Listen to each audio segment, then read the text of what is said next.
你試過喺觀塘啲工廈入面行下，突然覺得自己好似入咗間醫院嘅殮房或者停屍間咩？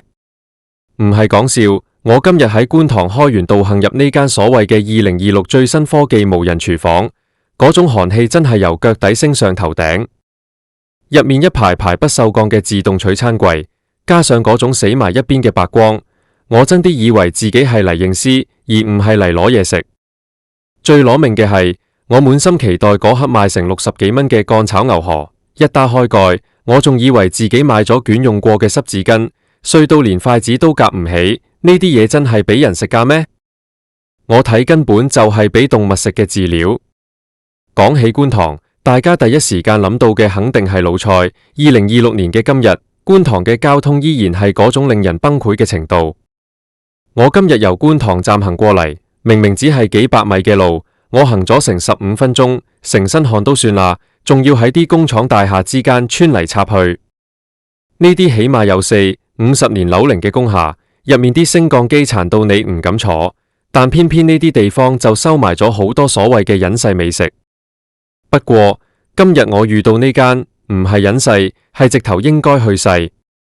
呢間嘢號稱係全港首創嘅全自動化、冇人化智能廚房，聽落去好型係咪？2026年嘛 ，AI 人工智能大行其道，連煮飯都話要用機械手。我入到去嗰陣，真係一個人都冇，陣味好奇怪，唔係食物嘅香味，而係一種消毒藥水撈埋機器油嘅味。成間鋪頭裝修到好似實驗室咁，一格格不鏽鋼櫃桶，上面閃住啲綠色同紅色嘅LED燈，嗰種冷冰冰嘅質感，再加上完全冇抽氣聲，靜到連自己心跳都聽到，真係同停屍間冇分別。我喺嗰部好似提款機咁嘅自助機度冚咗個王牌乾炒牛河。大家知啦，乾炒牛河係考驗一個廚師功底嘅終極指標，要有鑊氣，要識香味俱全，啲粉要條條分明，牛肉要嫩滑。我心諗，你既然夠膽標榜無人廚房，部機器應該好犀利啦啩？點知等咗成10分鐘，個櫃桶砰一聲彈開，我攞出嗰盒嘢，重量輕到好似入面裝空氣咁。我揾咗個位坐低，一打開嗰個塑膠盒，我真係成個人呆咗喺度。大家想象下，一盒乾炒牛河，正常應該係深褐色，油光亮麗，條條河粉都完整。但我眼前呢盒嘢，顏色淡到好似褪咗色嘅舊相片咁。最離譜係啲河粉，佢哋唔係一條條，係一碎碎，每一塊碎片都唔超過1公分，濕淋淋咁堆埋一堆。我用筷子想夾起佢，結果啲粉好似爛溶溶嘅濕紙巾咁，直接喺筷子縫度流返落去。呢種質感，我上一次見到係喺我屋企隻狗病咗食嘅流質糧度。我夾咗一啖入嗰口，真係唔食猶自可，一食火都嚟，完全冇味。唔好講鑊氣，連基本嘅生抽味都冇。啲牛肉呢？成盒嘢入面，我只係揾到2片薄到好似紙咁嘅肉片，而且嗰種口感係霉嘅，完全冇肉嘅纖維。我真係想問下間公司，你哋啲研發人員喺2025年研發嗰陣，係咪攞緊動物飼料嚟做參考？定係你哋覺得觀塘嘅打工仔已經進化到唔需要咀嚼，直接吞呢啲粉漿落肚就得？大家要知道，一個30零歲、40歲嘅打工仔 lunch time 午餐時間係全日唯一可以喘息嘅機會。我哋追求嘅唔係咩米芝蓮3星，而係一份有溫度、有靈魂嘅食物。你呢部機械手臂可能可以精準到0.1毫米，但你煮出嚟嘅嘢係死嘅。呢種無人廚房嘅出現，其實係對香港飲食文化嘅一種侮辱。香港人最自豪嘅係咩？係嗰種火候，係嗰種人情味。而家你俾一堆碎過濕紙巾嘅嘢我食，仲要收我60幾蚊。我坐喺嗰間停屍間入面，望住出面開源道啲人來人往，突然覺得好悲哀。2026年科技進步到咁樣，但我哋食嘅嘢反而退步到連動物都不如。我見到隔籬有個後生仔，睇落去20零歲左右，佢食咗2啖就直接成盒掉入垃圾桶，然後搖搖頭走咗。我相信佢同我嘅感受係一樣嘅，呢種嘢根本唔應該存在喺呢個世界上。如果你問我觀塘呢間無人廚房值唔值得去，我會同你講，除非你想體驗下喺殮房食嘢嘅感覺，或者你想測試下自己嘅腸胃係咪強大到可以消化濕紙巾，否則你寧願去便利店買個叮叮飯都好過食呢堆飼料。我真係唔明點解會有投資者覺得呢種模式可行？係咪覺得香港人好黑？定係覺得觀塘嘅人已經忙到連食乜都唔知？呢餐飯我最後只係食咗2啖就放棄咗。行返出去嗰陣，陽光好刺眼，但我心入面好寒。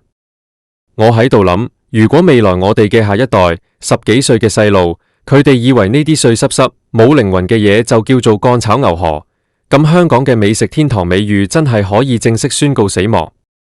觀塘呢個地方雖然逼，雖然菜，但以前呢度嘅工廈餐廳係好有驚喜㗎，有好多50幾歲、60歲嘅老師傅喺度默默耕耘。雖然環境未必好，但起碼份嘢食係熱辣辣、有火氣嘅。而家呢種所謂嘅科技，只不過係將食物變成咗冷冰冰嘅商品。我今日呢條命就係用嚟幫大家試服嘅。如果你哋見到呢啲所謂無人廚房，真係要三思而後行。最後我想講，食嘢唔單止係為咗填飽個肚，係一種享受，係一種對生活嘅尊重。呢盒碎過濕紙巾嘅牛河，完全睇唔到尊重喺邊度。呢種垃圾，我建議直接攞去填海，或者直接送去豬場做飼料，可能連豬都未必肯食。觀塘嘅朋友們，如果你哋仲有其他神級或者地獄級嘅餐廳推介，記得話我知。今日我就係要踢爆呢啲掛住科技羊頭賣狗肉嘅無賴餐廳。我哋唔可以再忍受呢啲動物飼料。喺呢個2026年嘅夏天，我感受到嘅唔係熱浪，而係呢間停屍間廚房帶俾我嘅心寒。大家真係要帶眼識食，唔好俾啲咩全自動、無人化嘅名目呃到。記住，最好食嘅嘢，永遠都係要有嗰份人嘅溫度喺入面。呢種無人廚房，我絕對唔會再踏入去第二次。再講返嗰盒牛河嘅細節，我真係越諗越嬲。大家諗下，乾炒牛河最緊要係咩？係乾啊！你要乾身但唔可以乾到硬，要油潤但唔可以成灘油喺度。呢間無人廚房煮出嚟嗰盒，底嗰浸油多到可以攞嚟煎炸嘢，但啲粉本身竟然係濕嘅。你明白嗰種矛盾嗎？就好似你喺雨天行街，對鞋入晒水，但你塊臉仲要俾人潑油咁難受。我觀察過嗰部機器嘅運作，雖然我睇唔到入面點煮，但聽聲就知道佢根本冇炒呢個動作。我估計佢只係將預先包裝好嘅食材放入一個圓筒形嘅加熱器度轉2轉，然後就倒出嚟。所以啲河粉先會碎到咁，因為喺旋轉嘅過程中，啲粉互相碰撞，加上水分控制得差，最後就變成咗呢種爛溶溶嘅狀態。2026年嘅科技應該係用嚟提升生活質素，而唔係降低生存底線。我以前去過啲日本嘅自動化餐廳，人哋嗰啲煮出嚟嘅拉麵雖然唔係神級，但起碼係正常人食嘅嘢。香港呢間，我真係覺得係一場社會實驗，睇下香港人嘅忍耐力去到邊。如果咁樣都做得住，咁以後全香港嘅茶餐廳都可以執晒佢，大家一齊食飼料啦。我寫呢篇嘢嘅時候，各位仲隱隱作痛，唔知係因為啲油太劣質，定係因為太過氣憤。我今年都30幾歲人，食過嘅牛河冇1000都有幾百碟，呢一碟絕對係我人生中嘅污點。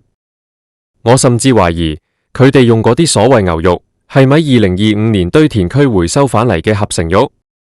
點解可以一點肉味都冇？各位街坊，如果你喺觀塘返工，或者你係住喺附近嘅20-30歲後生仔，千祈唔好因為貪方便、貪新奇就去試。你嗰幾十蚊攞去買個2餸飯，或者去老牌酒家叫個下午茶，都絕對比食呢啲碎濕濕嘅嘢幸福得多。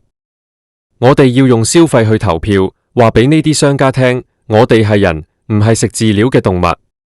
講到尾，呢種無人廚房嘅失敗，唔係科技嘅失敗，係人心嘅失敗。佢哋只係想減低人工成本，想24小時不停咁賺錢，但完全忽略咗食物最基本嘅本質。如果你連一碟牛河都煮唔好，你憑咩同人講科技改變生活？你只係改變咗我對垃圾呢個詞語嘅定義。今日呢場觀塘停屍間探險記真係令我大開眼界。我希望大家睇完之後可以將呢個信息傳出去，唔係要抹黑邊間鋪頭，而係要提醒大家喺追求科技化嘅時代，我哋唔可以失去對生活質感嘅要求。2026年的香港唔應該只有冰冷嘅機器，仲應該有熱騰騰嘅鑊氣。我行出大廈嗰陣，見到開源道嗰啲等巴士嘅長龍，每個人都面無表情。我心入面喺度諗，會唔會有一日，我哋連情感都變成好似呢盒牛河咁，碎到一忽忽，濕淋淋，完全冇靈魂？希望嗰一日永遠唔會嚟。大家記得，無論幾忙，都要揾餐好嘅食，對自己好啲。至於呢間無人廚房，就等佢喺嗰個好似停屍間咁嘅角落，慢慢腐爛落去啦。其實我仲想多講幾句關於呢間鋪頭嘅設計。你入去嗰陣，佢有一陣好強烈嘅臭氧味，可能係想營造一種好乾淨、好衛生嘅感覺。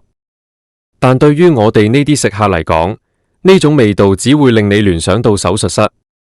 如果你喺手術室入面食乾炒牛河，你會有胃口咩？而且佢個取餐櫃彈開嗰下，嗰種金屬摩擦聲，真係好似靈堂嗰啲抽屜拉出嚟嘅聲。我當時真係打咗個冷震。我後嚟喺網上查返呢間公司嘅背景，佢哋竟然話2026年會喺全港開夠50間分店。我真係想問，你哋係咪想搞到全香港都變成人肉飼料廠？如果你哋唔改良下個食譜，唔改良下煮食嘅邏輯，開500間都係死路一條。大家要記住，科技係輔助，唔係替代。你可以用機器嚟洗碗，可以用機器嚟切菜，但你唔可以用機器嚟代替嗰份對食物嘅熱情。一碟好嘅乾炒牛河，師傅要睇住個火，要根據嗰日河粉嘅濕度嚟決定落幾多油，要快手翻炒，唔好俾佢斷。呢啲係你啲2025、2026最新型號嘅機械臂永遠都學唔識嘅細節。科技可以複製形狀，但複製唔到靈魂。今日呢盒牛河就係一個最好嘅反面教材。我仲記得細個嗰陣，爸爸帶我去觀塘啲大排檔食嘢，嗰陣嘅火好猛，師傅件背心都濕晒，但炒出嚟嘅嘢真係好香。嗰種味道，我到而家都仲記得。但今日我食完呢間無人廚房，我諗我一個星期都唔想再見到河粉。呢種心理陰影真係好大。所以話觀塘無人廚房似停屍間，呢個標題絕對冇誇張。如果你唔信，你可以去睇下，但記得帶定捲真嘅濕紙巾，因為你食完之後可能要用嚟擦乾你失望嘅眼淚，或者你直接將盒嘢倒落去垃圾桶，嗰度先係佢真正嘅歸宿。我喺度呼籲所有對食物有要求嘅朋友，如果你哋見到呢類科技感十足但完全冇人氣嘅鋪頭，一定要小心。2026年的香港需要嘅係真誠嘅廚師，而唔係冷酷嘅程式碼。我哋嘅胃口唔係俾你哋攞嚟做實驗嘅。最後嘅最後，我想講，觀塘雖然係一個舊區，但佢有佢嘅生命力。